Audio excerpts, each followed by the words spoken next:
7h, 10h sur Radio Courtoisie, ligne droite, Maud Koffler. Bonjour Nicolas Bay. Bonjour.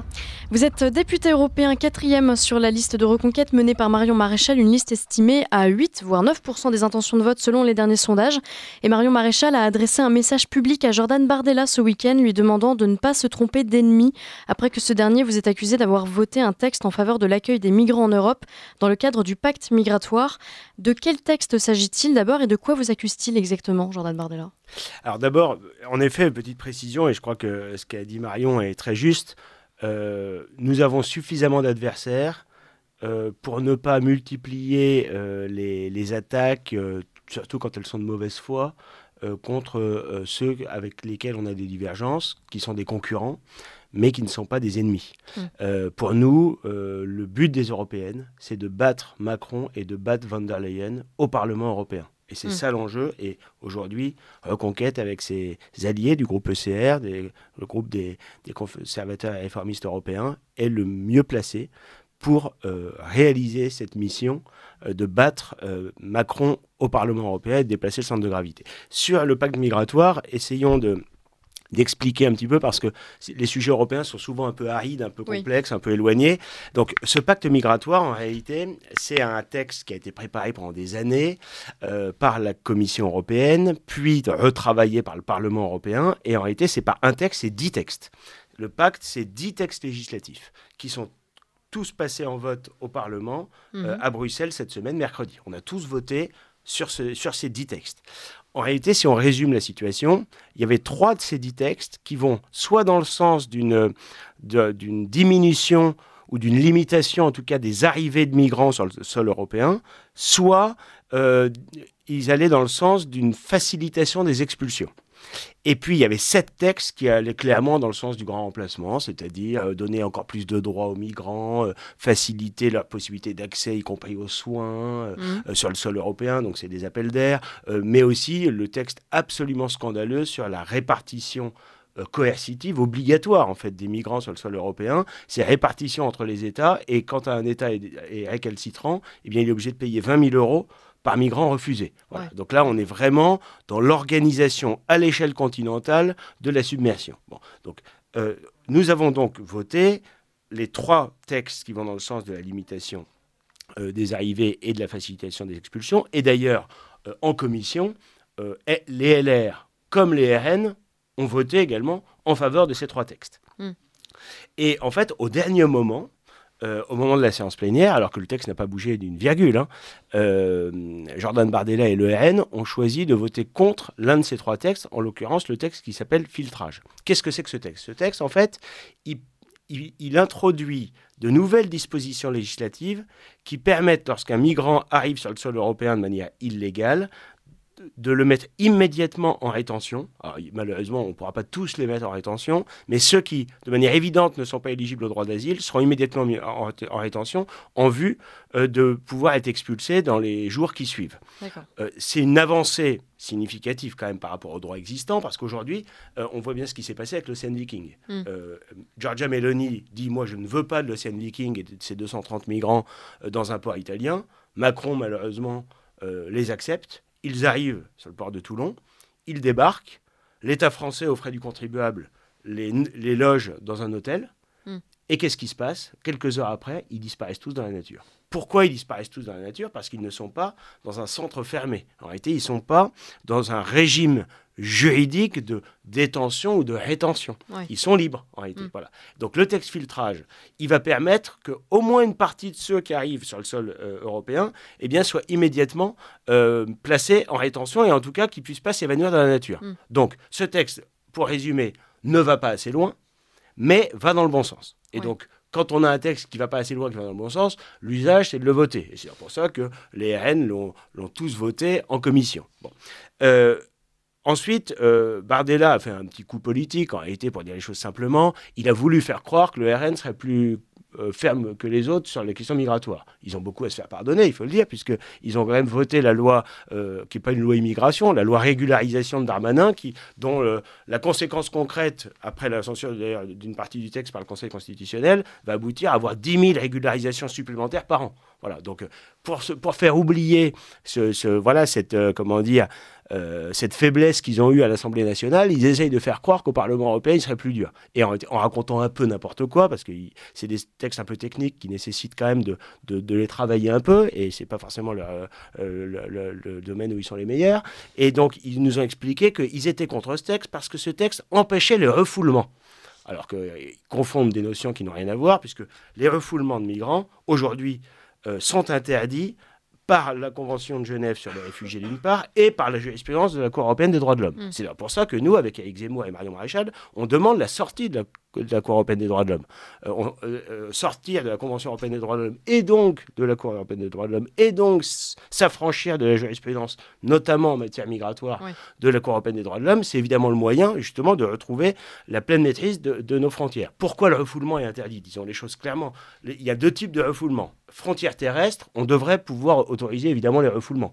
C'est-à-dire, vous avez des gens qui arrivent, qui franchissent illégalement la frontière, il faut pouvoir les expulser. Viktor Orban, d'ailleurs, avait organisé cela à la frontière Schengen, donc une frontière extérieure de l'Europe entre la Hongrie et la Serbie, et la Commission européenne l'a tapé sur les doigts et lui reprochait justement ces refoulements.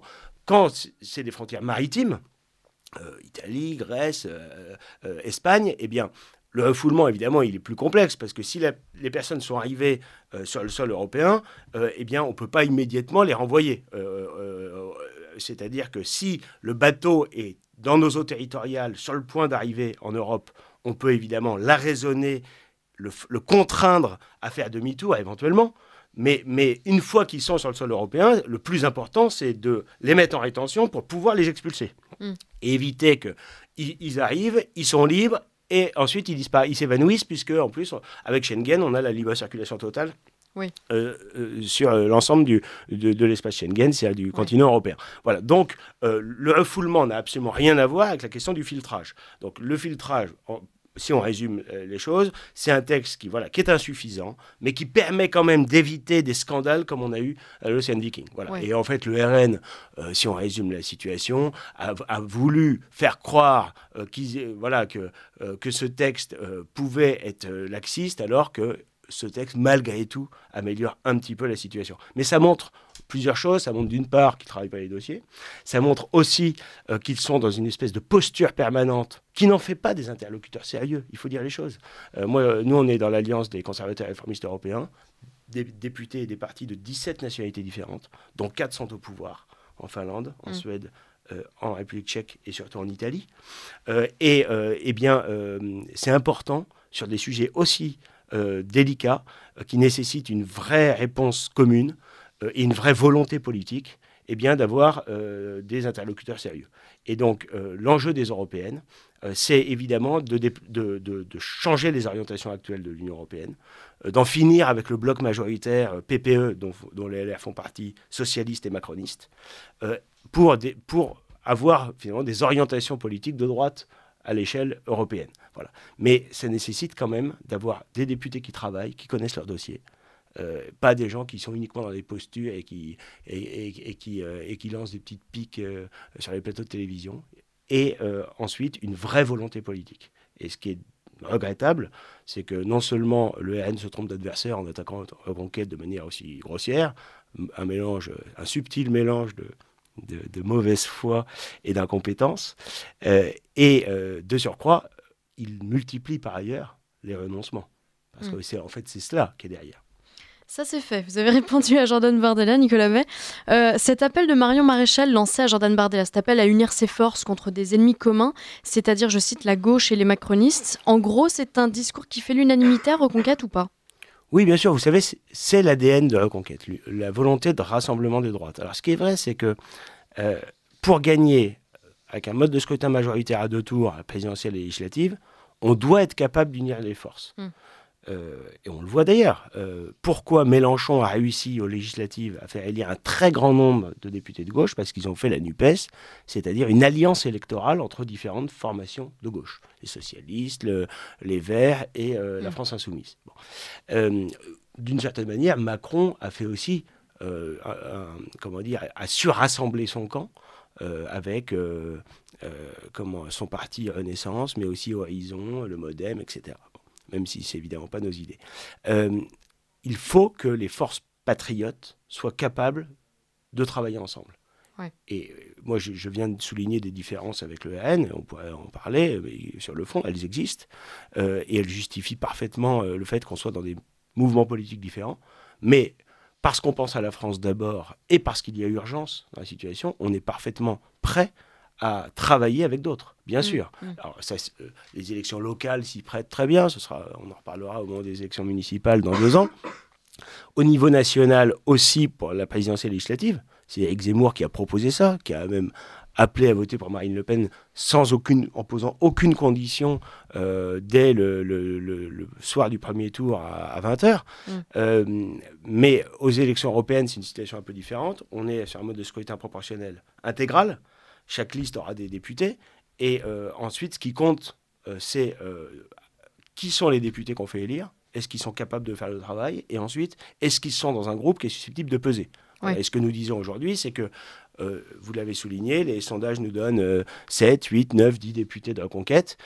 Nous serons dans le groupe qui compte au Parlement européen, qui peut vraiment faire bouger les lignes. Le Rassemblement national, ils ont gagné en 2014 et en 2019 les européennes, ils sont arrivés en tête. Ça a servi à rien. À rien au niveau national, parce que ça n'a pas empêché Macron d'être élu en 2017, réélu en 2022. Et au niveau européen, eh bien, en 10 ans, ils n'ont, et je le dis sans animosité, même en le déplorant, ils n'ont servi absolument à rien. Et si on va au bout de la logique, de la réflexion, sur les 20 députés du Rassemblement national, il y en a un qui est connu, mais il n'est pas connu pour son bilan européen. Il est connu comme dirigeant national, c'est Jordan Bardella. Et les 19 autres, je pense que personne n'est capable d'en citer un seul. Alors Nicolas Bay, vous avez intégré le groupe des conservateurs et réformistes européens, le groupe ECR, il y a 2 mois, je crois. Il représente la 5e puissance politique du Parlement européen avec 68 eurodéputés sur 705. Qu'est-ce qu'il implique, ce ralliement, pour vous, pour Reconquête, et pourquoi y avoir adhéré ? Eh bien, tout simplement parce que le groupe ECR, le groupe des conservateurs et réformistes européens, correspond exactement à notre position politique, à la fois à notre stratégie et surtout, et c'est peut-être le plus important quand même, à nos convictions. Si on résume, c'est un groupe qui veut changer résolument le fonctionnement, les orientations, le fonctionnement d'abord des institutions européennes pour qu'elles soient plus démocratiques, pour que la Commission européenne cesse d'accaparer tous les pouvoirs comme c'est le cas aujourd'hui. Nous voulons en gros que la Commission européenne devienne une sorte de secrétariat du Conseil, que ce soit plus l'exécutif mais l'exécutant, et que ce soit le Conseil, c'est-à-dire les chefs d'État et de gouvernement, qui ait la décision politique, alors que la Commission européenne, aujourd'hui, elle a un pouvoir considérable. Elle est à la fois, elle a l'initiative législative exclusive, elle intervient ensuite dans le processus législatif, dans la navette entre le Parlement et le Conseil.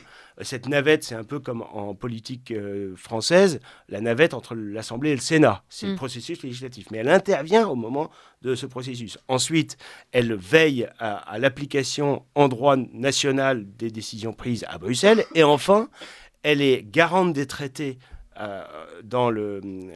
garante des valeurs de l'Union européenne dans le cadre du traité de Lisbonne, et ça pose un énorme problème parce que c'est ce qui permet à la Commission européenne en réalité d'intervenir en permanence hors de ses compétences. Elle intervient sur tout et n'importe quoi, et on l'a vu d'ailleurs, elle en a profité pour faire du harcèlement contre les gouvernements conservateurs en Hongrie et en Pologne, parce qu'ils changeaient l'organisation du système judiciaire pour plus de démocratie et de contrôle populaire. La Commission européenne les attaquait en disant qu'il y avait une atteinte à l'état de droit. Il refusait les migrants, la Commission européenne les attaquait. Il refusait la propagande LGBT dans les écoles, la Commission européenne les attaquait, avec à chaque fois du chantage financier. Donc il faut changer le fonctionnement, ça nécessitera évidemment des négociations, on ne le fera pas demain matin, mais c'est absolument indispensable et c'est possible, parce qu'il y a de plus en plus de pays et de gouvernements qui veulent un changement en profondeur, qu'on n'aille pas vers un super État bruxellois, une espèce de jacobinisme bruxellois avec la Commission européenne qui décide de tout, mais qu'on fasse de l'intergouvernemental sans d'ailleurs forcément tout faire à 27. On sera plus rapide, plus efficace, plus agile dans la décision si on est capable de faire des coopérations librement consenties par les États et des coopérations qui sont certaines à 12, d'autres à 14, d'autres à 18 en fonction des intérêts nationaux. Donc premier élément, réformisme européen assumé. Ouais. Deuxième élément, la défense de notre identité civilisationnelle. Notre identité, c'est bien sûr la lutte contre l'immigration, et aujourd'hui c'est l'urgence, mais c'est pas que ça. c'est capable d'appréhender la question de l'islam de manière, sérieuse. C'est-à-dire l'islam n'est pas une religion comme les autres religions monothéistes présentes en Europe. C'est un système politique et une organisation sociale qui est incompatible fondamentalement avec nos lois républicaines en France et d'ailleurs avec les lois de la plupart des pays européens, mais surtout c'est incompatible avec nos valeurs, ce qui a fait notre civilisation. Donc la vision civilisationnelle du groupe ECR, c'est exactement la nôtre, et ça implique aussi la solidarité civilisationnelle, y compris hors du continent européen, avec les chrétiens d'Orient par exemple, avec l'Arménie contre l'Azerbaïdjan. Donc c'est une vision qui est beaucoup plus large que simplement lutter contre l'immigration parce qu'elle a des conséquences économiques, sociales ou sécuritaires qui sont mauvaises. Voilà. C'est aussi une différence significative, je pense, d'approche avec le Rassemblement national, par exemple, qui traite la question migratoire que sous ses aspects, bien réels au demeurant, sécuritaires ou économiques. La vision que nous avons, nous, c'est la préservation de notre identité et ça va bien au-delà. Troisième élément qui correspond au groupe ECR et à Reconquête, c'est les libertés économiques. Aujourd'hui, l'Europe, les Européens et les entreprises européennes et les agriculteurs européens et les industriels crèvent des taxes, des charges, des impôts et des normes. Voilà, il faut en finir avec cette inflation permanente, cette bureaucratie qui passe son temps à infliger des normes et des contraintes, parce que les normes et les contraintes, c'est des coûts. Et ça nous empêche d'être compétitifs sur la scène mondiale. Ça empêche l'Europe de rayonner. Ça empêche nos entrepreneurs d'entreprendre. Ça empêche d'exporter sur la scène mondiale. Et donc, ça nous fragilise considérablement. On ne peut pas être à la fois l'espace le plus normé au monde, et c'est le cas aujourd'hui, et en même temps, d'ailleurs, le moins protégé. C'est-à-dire, on a des accords de libre-échange avec le monde entier, qui aujourd'hui créent une concurrence déloyale. Ça a tué hier notre industrie, ça tuera demain notre agriculture. C'est l'enjeu et la légitime colère des agriculteurs de ces dernières semaines. Et en même temps, être l'espace où on inflige des normes toujours plus exigeantes qui nous empêchent totalement d'être compétitifs dans une économie ouverte. Voilà. Donc, on est pour les libertés économiques. Et enfin, quatrième élément important aussi, nous sommes des conservateurs assumés. C'est-à-dire que nous considérons qu'il y a un certain nombre de valeurs qui ont fait la grandeur de notre civilisation, qui est sans doute la plus belle que la Terre ait portée, cette civilisation européenne qui puise ses racines dans la Grèce antique, dans le droit romain, dans la chrétienté. Ça a construit ce que nous sommes. Ce sont des valeurs auxquelles nous sommes attachés. Aujourd'hui, elles sont menacées par le wokisme, dominé intellectuellement et même, je dirais, psychologiquement par la gauche qui impose ses revendications toujours plus grandes. Et une fausse droite qui se couche, des macronistes évidemment, qui sont les serviteurs zélés de cette idéologie, eh bien nous assumons une vision conservatrice, c'est-à-dire que nous pensons qu'il y a des choses à préserver et que notre responsabilité devant l'histoire et devant les générations à venir, c'est précisément d'être capable de préserver ces valeurs-là, de les défendre, alors qu'aujourd'hui, eh bien, il y a une tentative, une tentation, une volonté même des progressistes eh bien, de tout détruire. Voilà, et c'est une vraie différence. On a eu, il y a jeudi, donc c'est il y a 4 jours, au Parlement européen, un vote sur la Charte des droits fondamentaux pour inscrire l'IVG dans la Charte des droits fondamentaux. Exactement comme à l'Assemblée nationale, ils l'ont fait pour l'inscrire dans la Constitution française. Eh bien, le groupe ECR, tous mes collègues, on a tous voté évidemment contre cette inscription de l'IVG dans la Charte des droits fondamentaux. Et je regrette à la fois l'absence des LR qui ont courageusement quitté l'hémicycle juste avant le vote. Ils étaient présents à la séance de vote, ils ont voté tous les textes avant qui portaient sur d'autres sujets. Et lorsqu'il y a eu le vote sur l'inscription de l'IVG dans la Charte des droits fondamentaux, eh bien, ils ont fui l'hémicycle comme une envolée des tourneaux. Je pense que ça révèle assez bien un déficit de courage politique. Alors, si on veut être tout à fait complet, François-Xavier Bellamy et ses collègues ont tous quitté l'hémicycle précipitamment.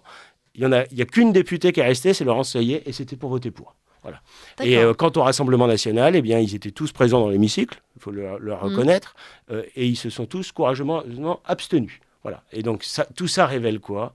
Eh bien, révèle qu'on a besoin d'une droite de combat, qu'on a besoin de gens qui tiennent la position, de manière argumentée, de manière raisonnable, mais qui tiennent ferme. On ne peut pas avoir des gens qui étaient de droite et reconnaissent qu'ils ne le sont plus, ou se prétendent de droite, mais de fait ne le sont pas, et qui passent leur temps à céder à la gauche, qui passent leur temps à être au mieux sur la défensive et au pire dans la soumission. Nicolas Bay, il est 9h, c'est l'heure du bulletin d'actualité d'Adèle Rosner. On poursuit cet entretien juste après.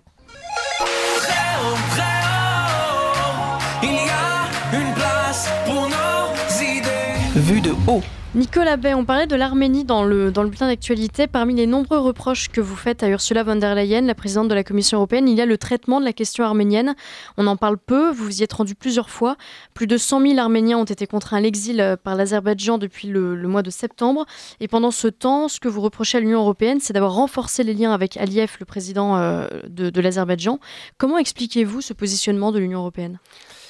Eh bien, ça fait partie des nombreuses incohérences totales de l'Union européenne. L'Union européenne nous dit on doit se défaire de la dépendance au gaz russe, qui est réelle aujourd'hui, qui est importante même, pour des raisons morales, disent-ils.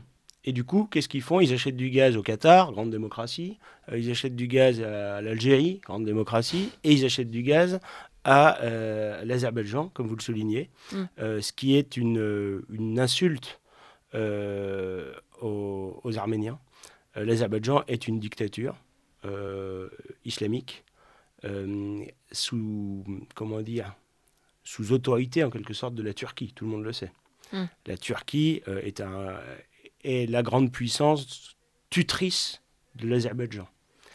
Et l'Azerbaïdjan, bien souvent, est le sous-traitant de la Turquie. Quand la Turquie ne veut pas trop s'exposer sur la scène internationale, elle sous-traite à l'Azerbaïdjan un certain nombre de missions qui ne sont pas les plus respectables. Et donc, en réalité, ce qui se passe aujourd'hui au Haut-Karabakh, c'est-à-dire l'épuration ethnique, en effet, des Arméniens, c'est une volonté continue depuis très longtemps de la Turquie qui rêve de reconstituer un grand empire ottoman. Et l'Arménie, de 2 millions d'habitants, est l'obstacle à la constitution de ce grand empire ottoman. D'un côté de l'Arménie, vous avez la Turquie, 100 millions de musulmans. De l'autre côté, l'Azerbaïdjan, 10 millions de musulmans. Donc leur but, c'est quoi ? Eh bien, c'est l'éradication du peuple arménien. C'est ce qu'ils ont tenté de faire par génocide en 1915. Tout le monde s'en souvient. Et l'annexion du territoire arménien. Et c'est ce qu'ils ont fait récemment. Ils ont fait le coup de force. Et les chancelleries européennes, la France en tête, est restée totalement passive. Alors qu'évidemment, il aurait suffi de mettre une force d'interposition pour que l'Azerbaïdjan ne puisse pas, attaquer comme ça, annexer comme ça le Haut-Karabakh. Pourquoi l'Union européenne fait cela ? Eh bien, parce qu'en réalité, elle est servile à l'égard de la Turquie. Pourquoi l'Azerbaïdjan est chouchouté par Ursula von der Leyen ? Parce que la Turquie est chouchoutée par l'Union européenne depuis des décennies. Et c'est à ça qu'il faut mettre un terme. La procédure d'adhésion de la Turquie à l'Union européenne est toujours en cours. Alors que rien ne justifie, puisque tout le monde est d'accord pour dire aujourd'hui, au moins officiellement, que la Turquie n'entrera jamais dans l'Europe. Pourquoi on maintient la procédure d'adhésion ? Eh bien parce que ça permet à la Turquie de toucher des milliards d'euros de fonds de préadhésion. Aujourd'hui, la Turquie bénéficie d'un traitement de faveur de l'Union européenne. Elle a l'union douanière depuis 1995. Ça lui permet de vendre, d'exporter sur le marché européen sans droit de douane. Ça lui permet de faire 40% de son commerce extérieur sur le marché européen. C'est un cadeau économique et fiscal absolument colossal. Ensuite, la Turquie bénéficie des fonds de la Banque européenne d'investissement. Elle bénéficie des fonds de préadhésion que j'évoquais à l'instant. Elle bénéficie de fonds supplémentaires de 6 milliards au titre du contrôle de l'immigration, ce qu'elle ne fait absolument pas. Le résultat, c'est qu'en 20 ans, la Turquie a touché 50 milliards d'euros d'argent des Européens. Voilà. Donc la Turquie islamiste d'Erdogan est le grand chouchou de l'Union européenne. Et l'Azerbaïdjan l'est également parce qu'on achète du gaz à l'Azerbaïdjan pour plus en acheter à la Russie, ce qui est le comble de l'absurdité, puisqu'en réalité, le gaz qu'on achète à l'Azerbaïdjan vient essentiellement de Russie, précisément parce que l'Azerbaïdjan est très peu, par elle-même, productrice de gaz. Voilà. Donc, tout ça est une manœuvre destinée à renforcer les liens politiques et économiques avec l'Azerbaïdjan et à s'acheter les bonnes grâces de la Turquie. Tout ça sur le dos des Arméniens, en méprisant leurs sacrifices. Quand je me suis rendu en Arménie, à plusieurs reprises, nous avons assisté avec Stéphane Ravier à un moment terrible, une famille qui venait de recevoir la dépouille du père, laissant une veuve et 3 enfants, qui étaient morts au combat quelques jours avant. Voilà. Il y a la guerre là-bas. Et c'est une guerre de pays islamiques contre la première nation chrétienne du monde. Voilà, ça nous oblige à la solidarité. Et la solidarité aujourd'hui, française, européenne, à l'égard de l'Arménie, elle fait totalement défaut. Non seulement le gouvernement français détourne le regard de ce qui se passe là-bas, mais l'Union européenne continue de traiter l'Azerbaïdjan comme un partenaire fiable, disait von der Leyen, sur place à Bakou, à quelques jours seulement après que l'Azerbaïdjan avait commis des nouvelles attaques militaires contre l'Arménie. Ce n'est pas des attaques militaires qui visent des cibles stratégiques, hein. C'est des attaques militaires qui visent de manière directe les populations civiles, des habitations, avec une volonté de tuer les Arméniens. Voilà, donc on nous parle beaucoup, et c'est normal d'ailleurs, de la guerre en Ukraine. Il serait temps de regarder ce qui se passe en Arménie, il serait temps surtout d'être solidaire des Arméniens. Nicolas Bay, un autre conflit a lieu en ce moment, moins tabou, celui-ci entre Israël et la Palestine. Ce week-end, des missiles ont été tirés par l'Iran contre l'État d'Israël, ce qui fait naturellement craindre une escalade des tensions. Il s'agissait déjà de représailles, mais Israël a annoncé qu'il répliquerait. Le G7 s'est dit prêt à prendre des mesures face à d'autres initiatives de déstabilisation de l'Iran. Emmanuel Macron a bien sûr condamné cette attaque avec la plus grande fermeté. Vous, Nicolas Bay, que redoutez-vous aujourd'hui et qu'espérez-vous concrètement? Quelle est la position de Reconquête face à ce conflit? Notre position, elle est très claire. Elle consiste à évidemment exprimer notre solidarité totale au peuple israélien, attaqué par les terroristes du Hamas, attaqué aujourd'hui par le Hezbollah. Et évidemment, c'est une situation géopolitique extrêmement complexe. Donc il ne s'agit pas personne n'a de solution miracle. La solution à deux États est sans doute la seule solution possible. Mais comment créer les conditions d'une solution à deux États, avec un État palestinien et un État israélien, il faut évidemment au préalable éradiquer le terrorisme et l'islamisme, et la sécurité d'Israël est le préalable à l'existence d'un État palestinien. On ne peut pas admettre qu'un État palestinien se construise sur une ossature terroriste, en quelque sorte. Tout le monde a présenté depuis des années, avec beaucoup de naïveté, le Hamas comme finalement une organisation de libération nationale. Alors qu'en réalité, ces méthodes, et on l'a vu récemment, n'ont absolument rien à envier à Daesh ou à Al-Qaïda.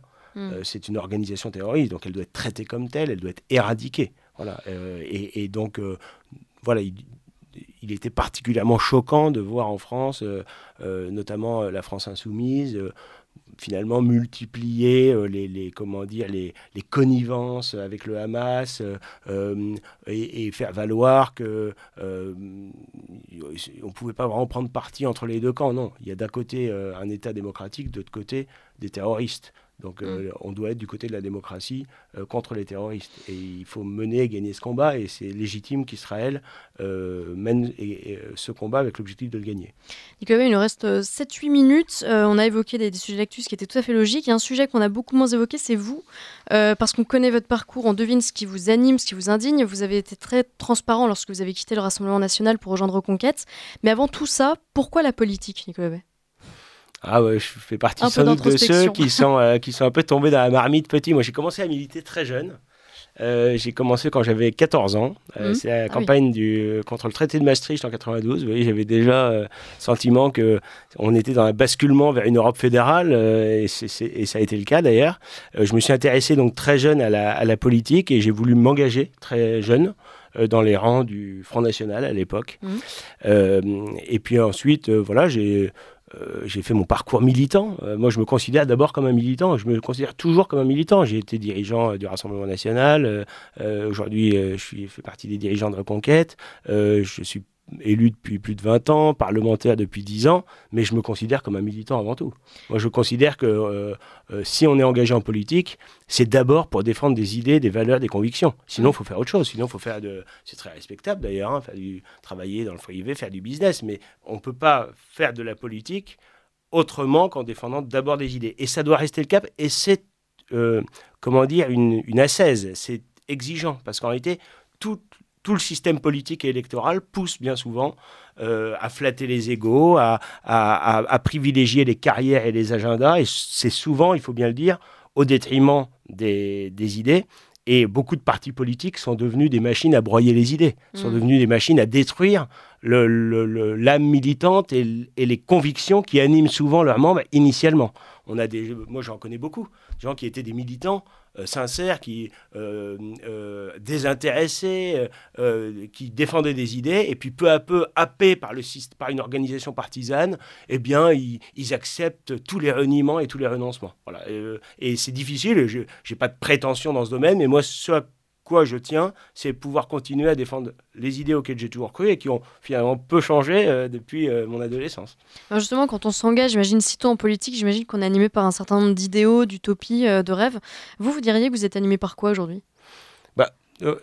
Disons que les grandes idées, c'est-à-dire d'abord défendre la France, défendre le peuple français, avec une préoccupation pour les plus fragiles et les plus modestes, aussi défendre les valeurs qui ont fondé notre civilisation. Alors évidemment, on ne le fait pas tout à fait de la même manière quand on a 46 ans et qu'on est père de famille que quand on a 15 ans et qu'on débute son engagement militant.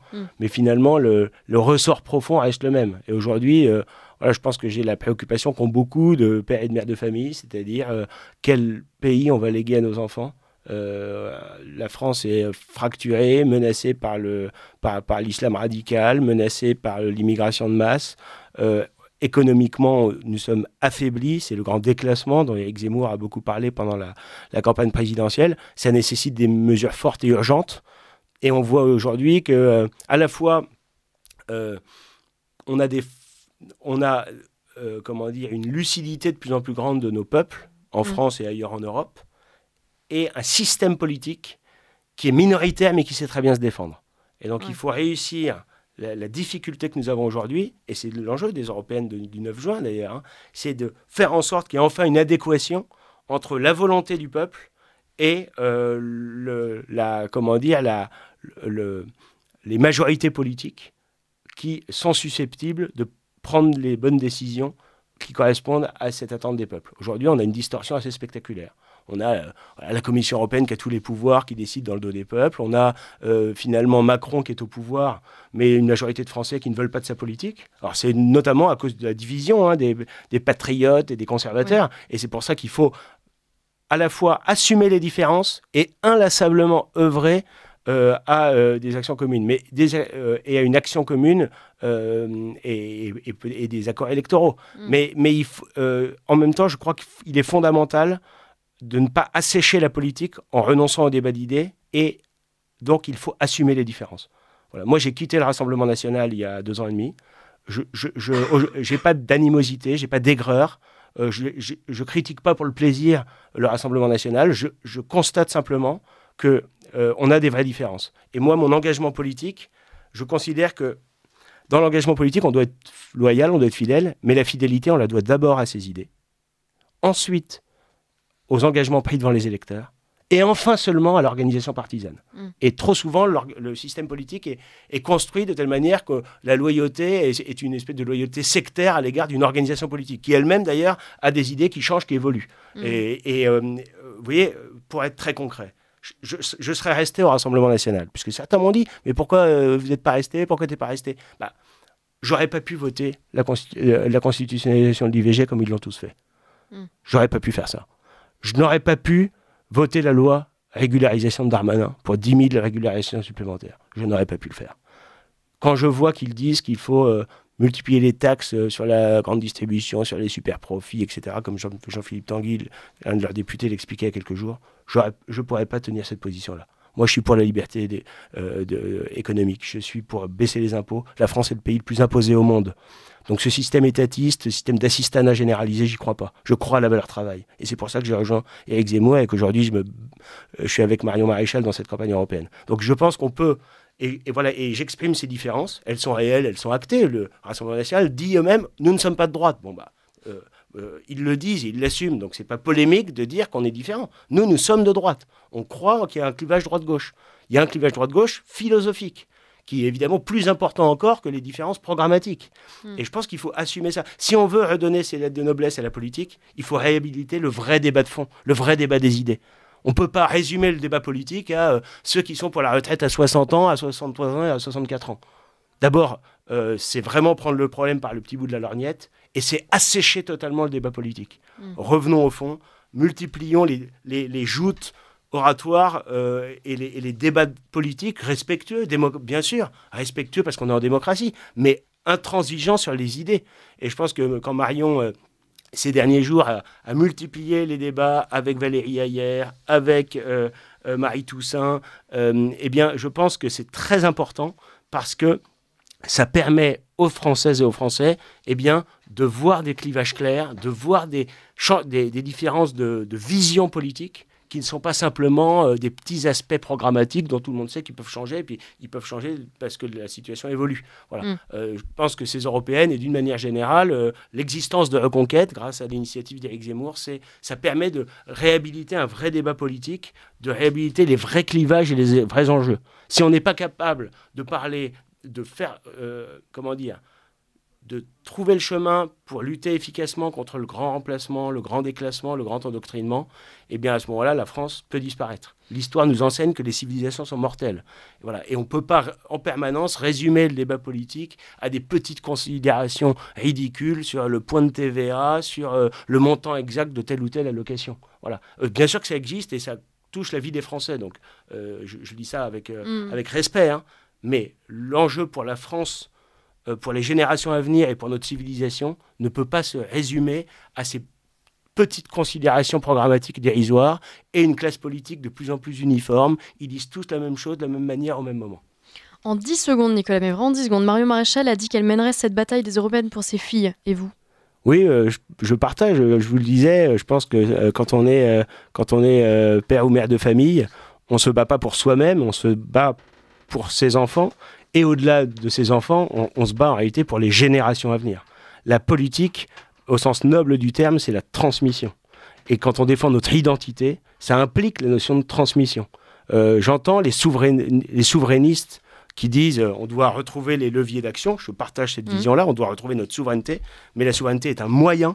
Notre objectif, c'est retrouver, préserver, protéger notre identité, c'est-à-dire faire en sorte que la France reste la France, que l'Europe reste l'Europe, que la civilisation européenne retrouve sa force, sa puissance et son rayonnement. Merci beaucoup Nicolas Bay. Merci. Je rappelle que vous êtes député européen, 4e sur la liste de Reconquête menée par Marion Maréchal. Merci d'avoir accepté notre invitation. À très bientôt.